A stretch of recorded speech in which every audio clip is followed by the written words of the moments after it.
Okupansi hotel dari perhelatan WSBK Mandalika tidak ada dampak signifikan jika dibandingkan dengan perhelatan MotoGP karena tingkat hunian hotel berkisar 40 hingga 45%. Usai event World Superbike di Mandalika, penambahan okupansi hotel di kawasan Mandalika sebesar 45%, meskipun tidak meningkat signifikan seperti MotoGP pada Maret lalu.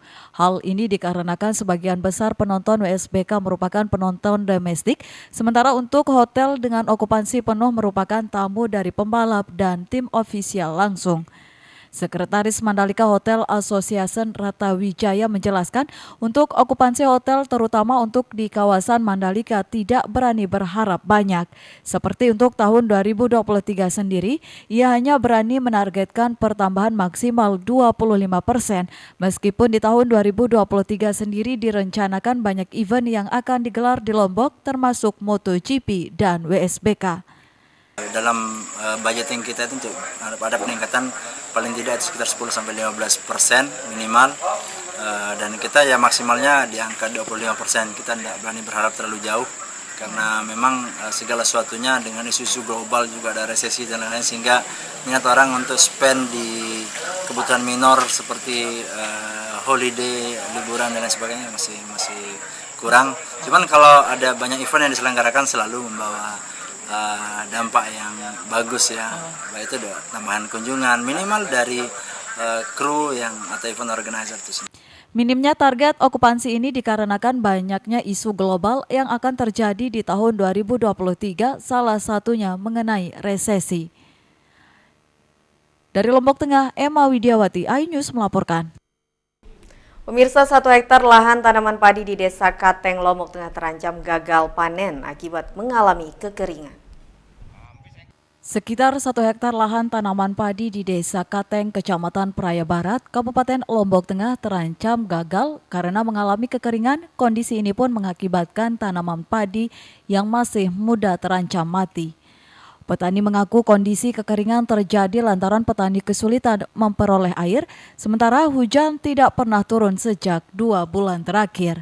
Melihat tanaman padi yang tidak memiliki harapan hidup, sejumlah petani memilih memangkas atau mencabut tanaman padi yang masih berusia 2 bulan ini. Tidak pernah 2 bulan, sulit, antara air, unde jalan atas doang. Oh, di nara air? Di nara air bawah. Kering jarin? Kering doang itu, ya bagiannya atas doang. Kepala Dinas Pertanian dan Peternakan Lombok Tengah menegaskan hingga saat ini belum ada laporan gagal panen lantaran kondisi tanaman padi masih muda. Belum ada sih laporan. Begini, ini masih fase vegetatif. Jadi kalau dia tidak bisa hidup tinggal dicabut, tanam lagi gitu. Terancam kalau dia sudah berbuah. Berarti belum ada masalah ya? Sementara itu, untuk tanaman padi yang dilanda kekeringan diklaim tidak terlalu merugikan petani. Dari Lombok Tengah, Emma Widiawati, iNews melaporkan. Ratusan penerima manfaat bantuan subsidi upah di NTB belum mengambil atau dicairkan oleh pekerja yang didominasi oleh tenaga honorer atau non-PNS. Penyaluran bantuan subsidi upah serentak digelontorkan pemerintah melalui kantor pos kabupaten kota. Seperti di kantor pos Mataram, baru sebagian penerima manfaat bantuan subsidi upah yang mencairkan. Data kantor pos Mataram sebanyak 885 orang penerima bantuan subsidi yang belum mencairkan atau mengambil yang didominasi oleh tenaga honorer atau non-PNS di NTB. Hingga batas waktu 27 Desember 2022, para penerima manfaat yang tidak mencairkan nantinya subsidi upah akan dikembalikan ke Kementerian Tenaga Kerja RI. Kita berharap bahwa realisasi ini harusnya 100% ya.